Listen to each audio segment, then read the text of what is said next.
beginning of Holy Week, and commemorates the triumphant arrival of Christ in Jerusalem days before he was crucified. Palm Sunday is known as such because the faithful receive palm fronds, which they use to reenact Christ's arrival in Jerusalem. In the Gospels, Jesus entered Jerusalem riding a young donkey, and to the lavish praise of the townspeople, who threw clothes and palms or small branches in front of him as a sign of homage. This was a customary practice for people of great respect. Palm branches are widely recognized as a symbol of peace and victory, hence their preferred use on Palm Sunday. The use of a donkey instead of a horse is highly symbolic. It represents the humble arrival of someone in peace, as opposed to arriving on a steed in war. A week later, Christ would rise from the dead on the first Easter. During Palm Sunday Mass, palms are distributed to parishioners, who carry them in a ritual procession into church.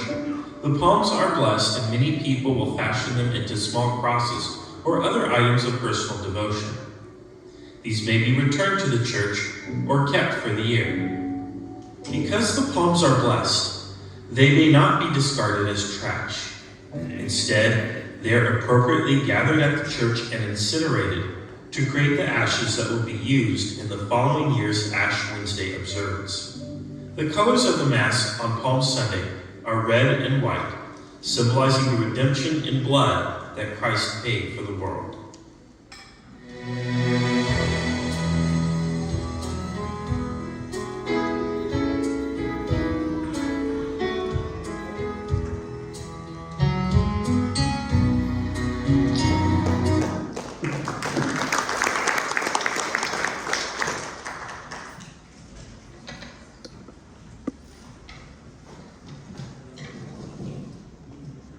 Good morning, church.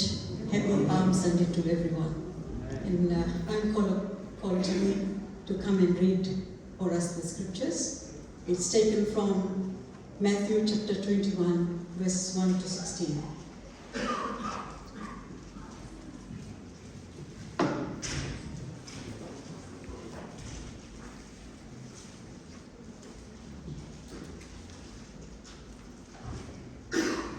The Gospel of Matthew chapter 21 verses 1 to 16.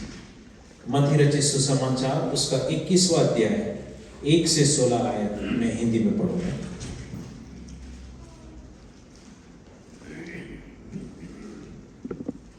जब वे यरूशलेम के निकट पहुंचे और जैतून पहाड़ पर बैतफगे के पास आए, तो यीशु ने 2 चेलों पर यह कहकर भेजा, सामने के गांव में जाओ। वहां पहुंचते ही एक गदही बंधी हुई और उसके साथ बच्चा तुम्हें मिलेगा। उन्हें खोलकर मेरे पास ले आओ। यदि तुम में से कोई कुछ कहे तो कहना कि प्रभु को इनका प्रयोजन है, तब वो तुरंत उन्हें भेज देगा। ये इसलिए हुआ कि जो वचन भविष्यवक्ता के द्वारा कहा गया था वो पूरा हो। सियोन की बेटी से कहो, देख तेरा राजा तेरे पास आता है। वो नम्र है और गधे पर बैठा है, वरन लाखों के बच्चे पर। चेलों ने जाकर जैसा यीशु ने उनसे कहा था वैसा ही किया, और गधी और बच्चे को लाकर उन पर अपने कपड़े डाले और वो उन पर बैठ गया। तब बहुत से लोगों ने अपने कपड़े मार्ग में बिछाए, और अन्य लोगों ने पेड़ों से डालियां काटकर मार्ग में बिछाए। जो भीड़ आगे आगे जाती और पीछे पीछे चली आती थी, पुकार पुकार कर कहती थी, दाऊद के संतान को होशाना। धन्य है वह जो प्रभु के नाम से आता है, आकाश में होशाना। जब उसने यरूशलेम में प्रवेश किया तो सारे नगर में हलचल मच गई, और लोग कहने लगे, ये कौन है? लोगों ने कहा, ये गलील के नासरत का भविष्यवक्ता यीशु है। यीशु ने परमेश्वर के मंदिर में जाकर उन सबको जो मंदिर में लेन देन कर रहे थे निकाल दिया, और सराफों के पीड़ों पर कबूतर बेचने वालों की चौकियां उलट दी, और उनसे कहा, लिखा है, मेरा घर प्रार्थना का घर कहलाएगा, परंतु तुम उसे डाकुओं का खो बनाते हो। तब अंधे और लंगड़े मंदिर में उसके पास आए और उसने उन्हें चंगा किया। परंतु जब प्रधान याजकों शास्त्रियों ने इन अद्भुत कामों को जो उसने किए और लड़कों को मंदिर में दाऊद के संतान के होशाना पुकारते हुए देखा, तो वे क्रोधित हुए और उससे कहने लगे, क्या तू सुनता है कि ये क्या कहते हैं? यीशु ने उनसे कहा, हाँ, क्या तुमने ये कभी नहीं पढ़ा? बालकों और दूध पीते बच्चों के मुंह से तूने अपार स्तुति कराई। परमेश्वर इन पढ़े हुए वचनों से हम सबको आशीष दे। आमीन। Palm Sunday. This marks the beginning of the Holy Week. You all know that Easter is coming in 7 days' time. So today is the beginning of the Holy Week. Most sacred week for the Christian, in the Christian calendar. This week is most sacred. Many of the symbols of our faith arise from experiences of this week. It commemorates Christ's triumphal entry into Jerusalem. The name Palm Sunday originates from palm branches, waved by the crowd to greet and honor Jesus Christ as he entered into the city of Jerusalem. You could see on the clips there that how the branches were thrown on the roadside. Sometimes we ask a question or somebody asks you, what is Palm Sunday? Are you able to answer them or tell them what it is? It is the Sunday before Easter that commemorates Jesus' triumphal entry into Jerusalem, where he was greeted by crowds, waving palm branches, marking the beginning of the Holy Week. It marked the beginning of Holy Week. It is also called as Passion Week. The Gospel of Matthew states that this happened so that the prophecy is fulfilled. Zechariah 9, verse 9. Rejoice greatly, O daughter of Zion. Shout, O daughter of Jerusalem. Behold, your king is coming to you. He is just and having salvation, lowly and riding on a donkey, a colt, the foal of a donkey. When you say foal of a donkey, that means uska bacha.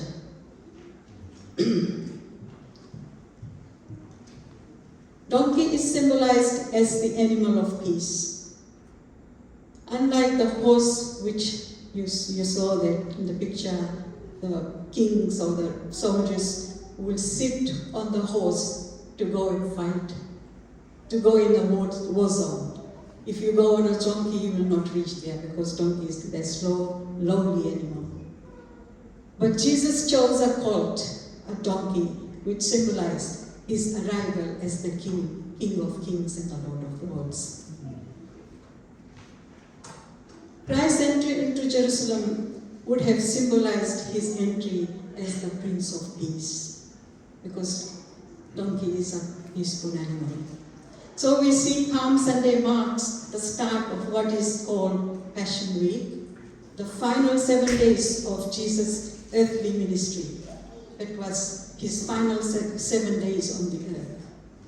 When we look at the scriptures, we see that 4 Gospels gives the account of triumphal entry of Jesus. According to Matthew chapter 21, 1 to 16, which you read, Matthew records the cleansing of the temple.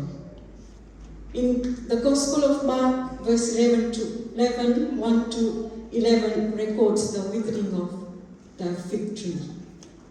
Gospel of Luke 19, 28 to 44, records the tears that flowed from Jesus' eyes. He saw and he cried. He saw the people of Jerusalem and he cried. Gospel of John chapter 12, 12 to 19 records the quiet supper. He had Last Supper. Quiet supper hour in Jerusalem, which was the Last Supper.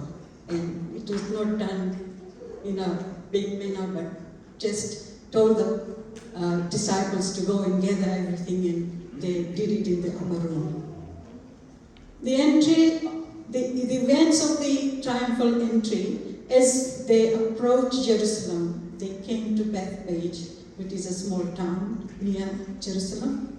This is where he went and stayed, and then the final journey took place from Bethpage, which is next to Mount of Olives.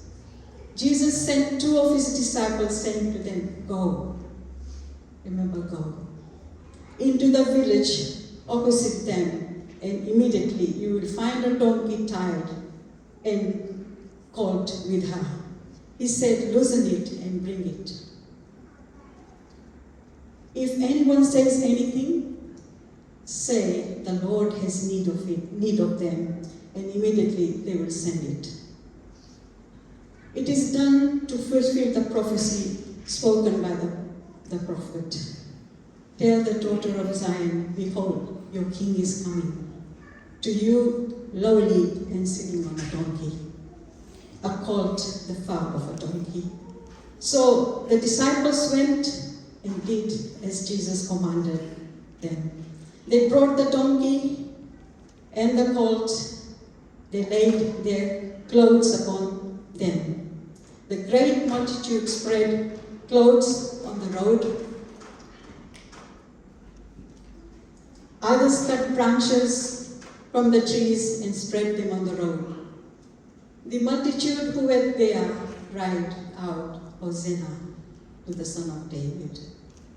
Blessed is he who comes in the name of the Lord. Hosanna in the highest." The word Hosanna, do you know the meaning? Hosanna means save us now.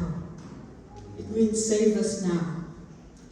And when he had come into Jerusalem, the people in the city said, "Who is this?" The multitude said, "This is Jesus, the prophet from Nazareth, Galilee." They were shouting, "Hosanna." This is 1 week ago. And the final week, they were saying, "Crucify him." It's the same crowd. See how they changed. They were saying, "Oh, he's our king, he's King of kings and Lord of lords," and they were welcoming him. And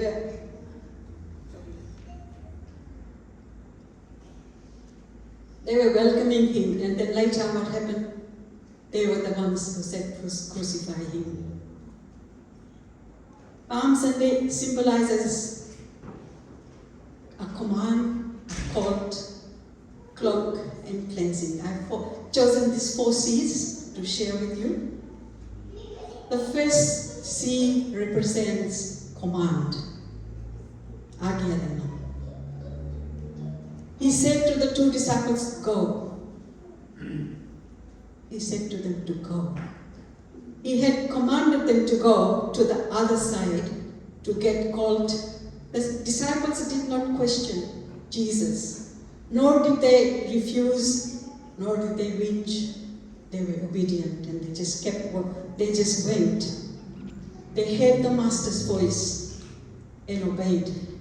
And as a result,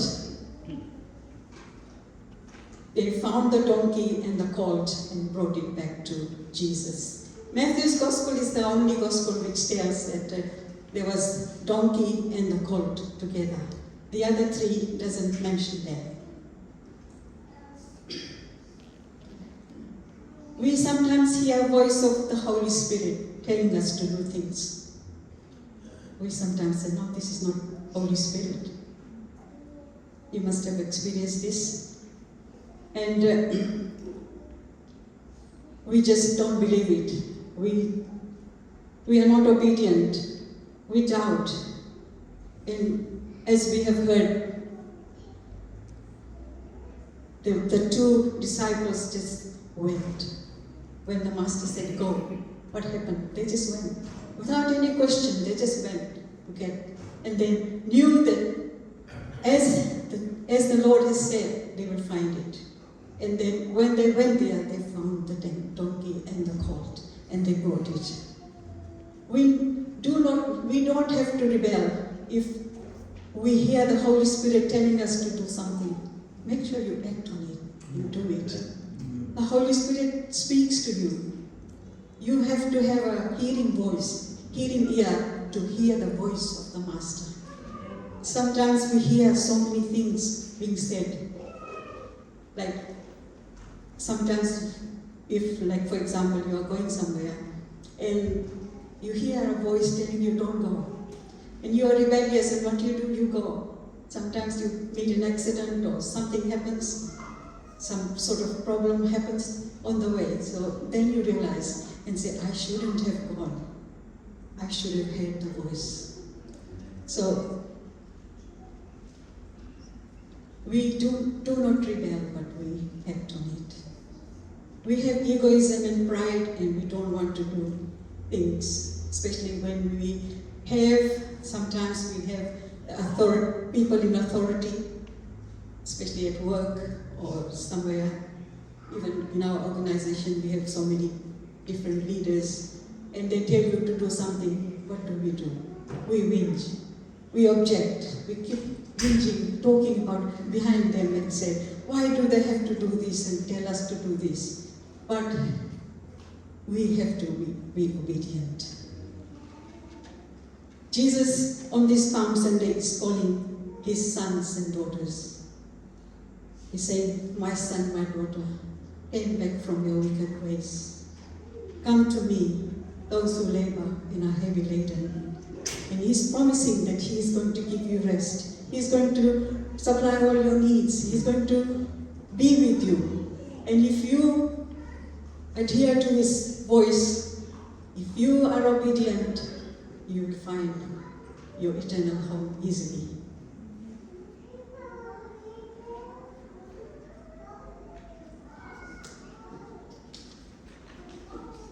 Leave everything aside and follow him. Put him first in your life.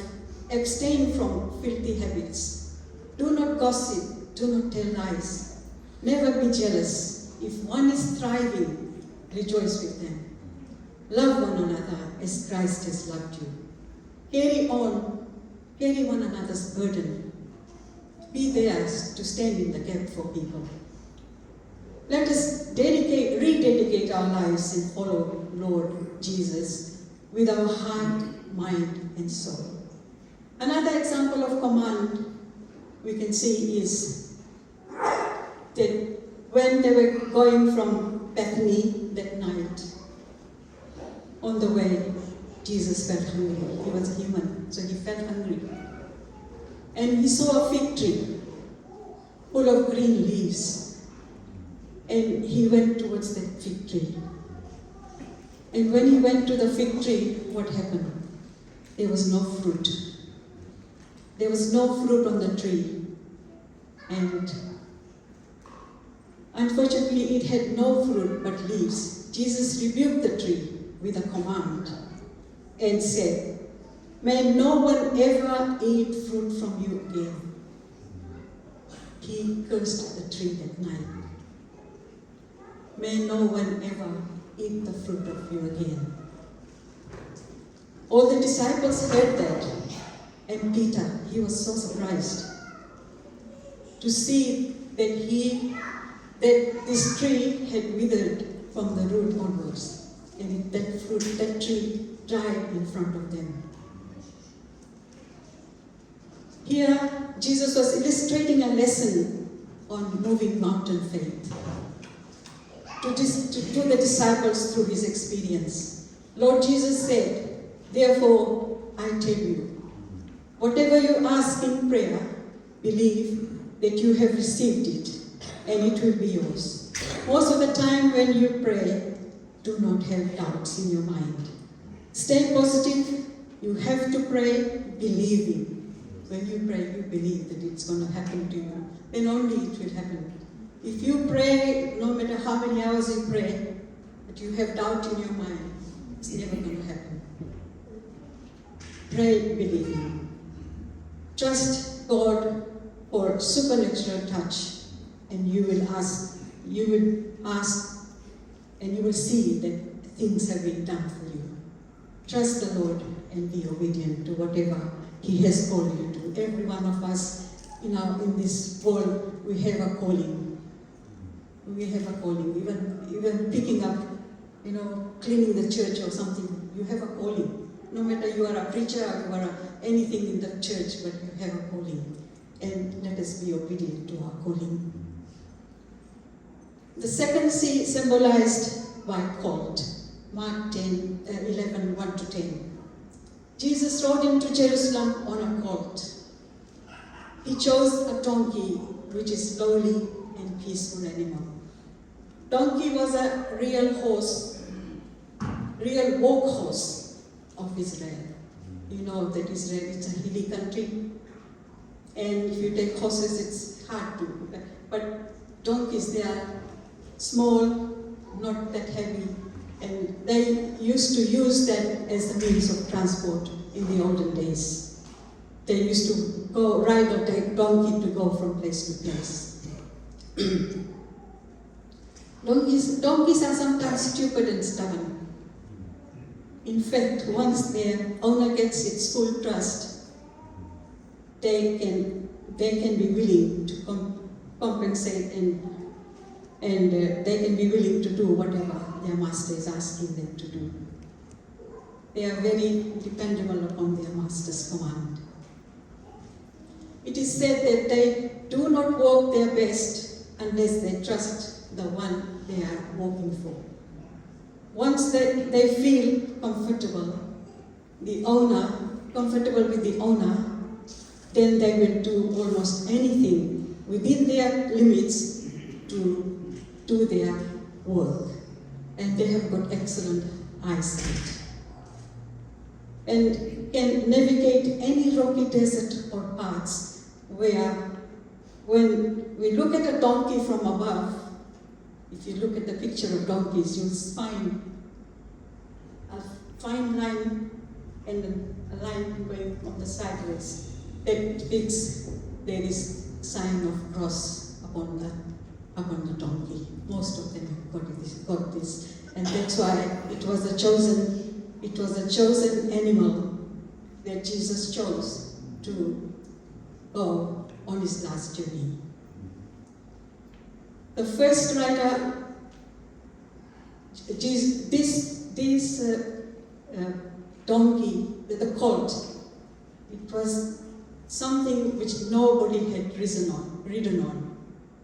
It was only a baby, and the owners, they actually take those donkeys and train them to go from place to place, carrying all the loads. How they put the loads, they have to balance it on the both sides of the donkey. You see those pictures that when you look at the picture of donkey, you see weights on both sides. That is to balance them and so that they can go and climb the mountains and go.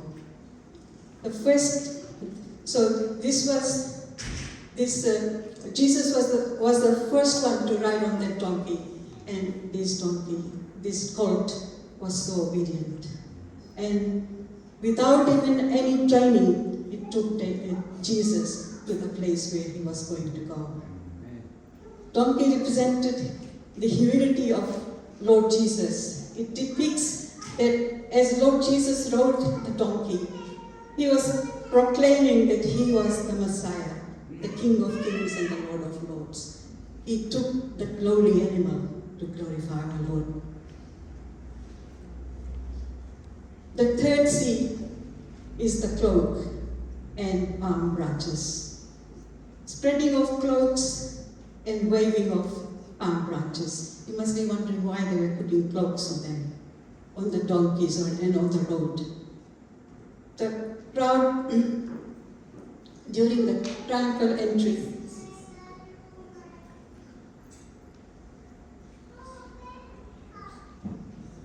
into Jerusalem symbolized their recognition of Jesus as their King and Savior.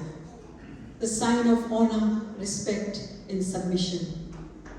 Traditionally reserved for royalty, people were acknowledging Jesus as a figure of authority and importance.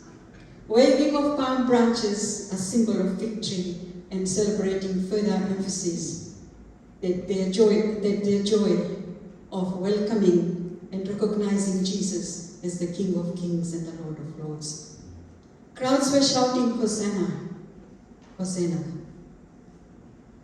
This is the same crowd who were saying, crucify him.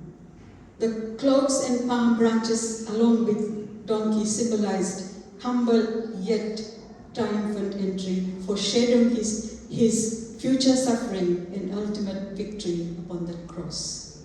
Spreading of cloak means to give you all that we have and all that we need.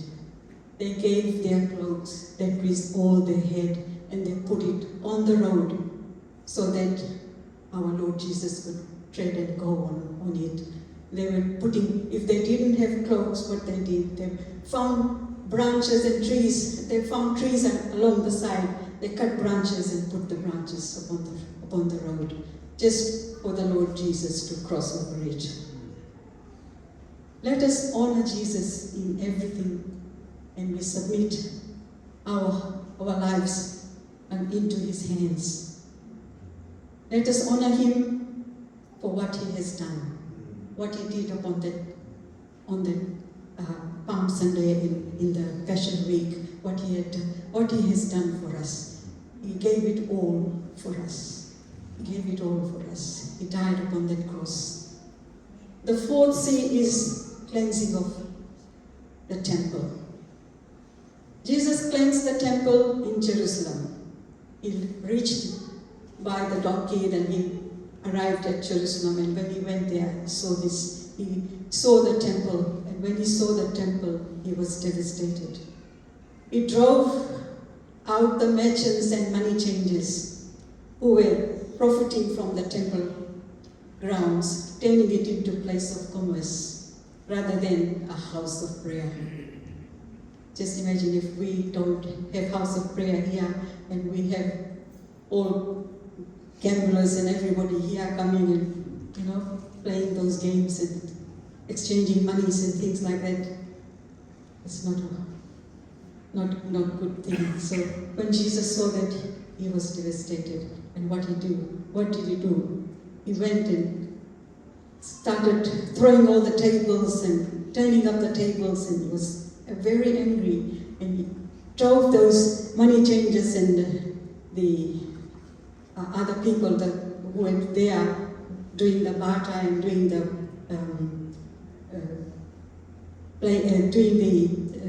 business there. They just sent them away. He sent them away. The act is interrupted as a demonstration of Jesus' authority and his passion for upholding holiness and purity. It is important to have holiness and purity, and important to have uncorrupted worship of God. Jesus was angry when he saw that the temple was defiled. It should be only a place of worship and not business and money making place. Cleansing of temple serves as a reminder for Christians to be vigilant against corruption and strive for integrity in their lives and in their faith. Let us keep the house of God as a place of prayer and pure worship. Nothing else but Jesus be lifted up and worshipped. Let us worship him in beauty of holiness. He is a holy God, and he desires, and he is expecting us to be holy, and let us worship him in holiness. In conclusion, let us be the donkeys for Christ. Let us honor him and honor him for his sacrifice on that cross. Let us ask the Lord to forgive our sins. As Easter is in 7 days away, let us reflect our lives. Let's examine ourselves. Are we worthy of his calling? Are we worthy of his calling? Jesus wants to transform us this Easter. Let us come to the throne room of grace and mercy and ask the Lord to cleanse our thoughts, our ways, everything which is separating us from reaching out and reaching to him. And help and just ask our Lord to strengthen us so that we can follow his ways. Jesus was despised and rejected by a man. I will read this scripture for you. Isaiah 53.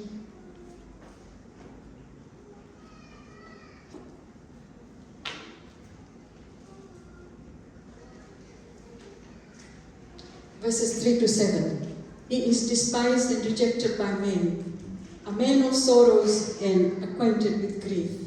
And he hid, as it were, our faces from him. He was despised, and we did not esteem him. Surely he has borne our griefs and carried our sorrows. Yet we esteemed him stricken, smitten by God and afflicted. But he was wounded for our transgressions. He was bruised for our iniquities. The chastisement for the peace was upon him, and by his stripes we are healed. All we like sheep have gone astray. We have turned everyone to his own way, and the Lord has laid on him the iniquity of us all. He was oppressed and he was afflicted, yet he opened not his mouth. He was led as a lamb for the slaughter, and as a sheep before its shears is silent, so he opened not his mouth. He went through so much, but he did not open his mouth. He went through so much for you and for me. And what are we doing for him? Let us take away all these things which is in us, which is separating us to reach our Lord.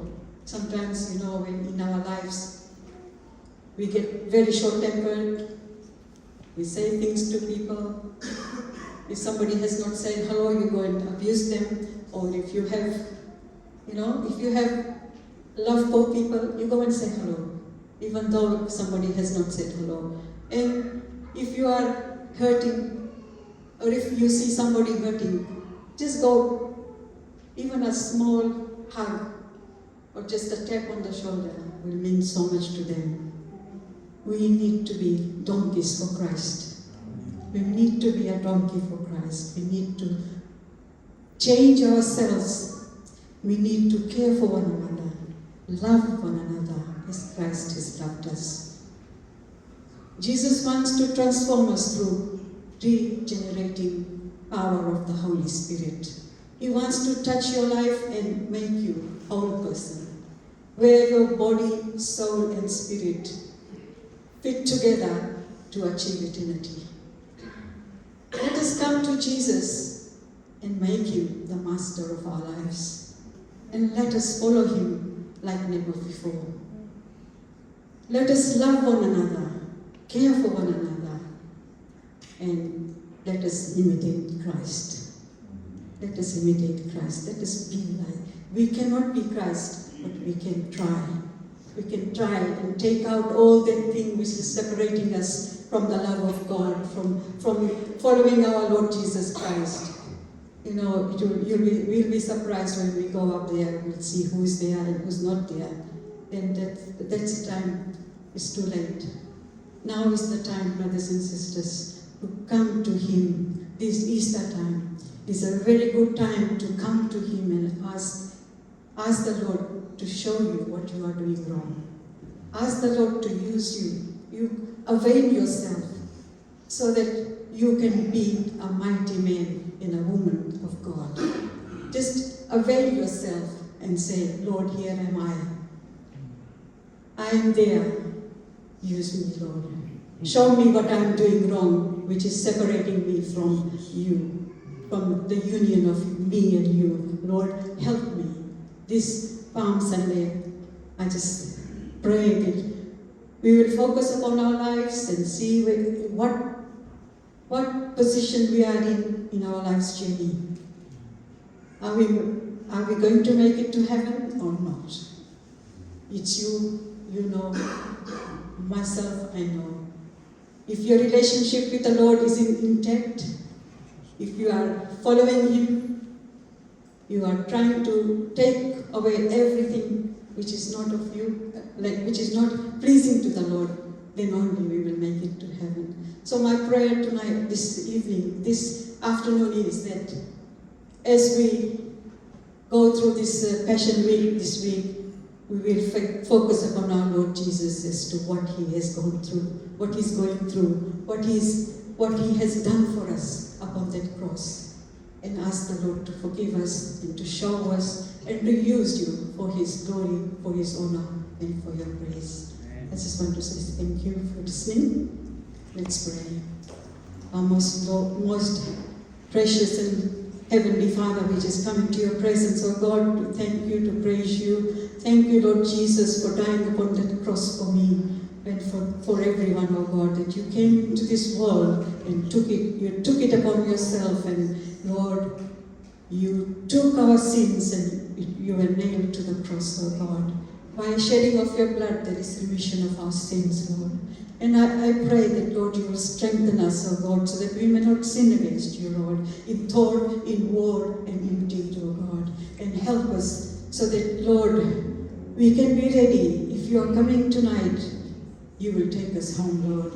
Lord, I just say thank you, Lord Jesus, that none of us who is present here will be lost to this world, O God, but we will all make it up to heaven, our eternal home. We just want to praise you and thank you, Lord Jesus. In Jesus' name we pray. Amen.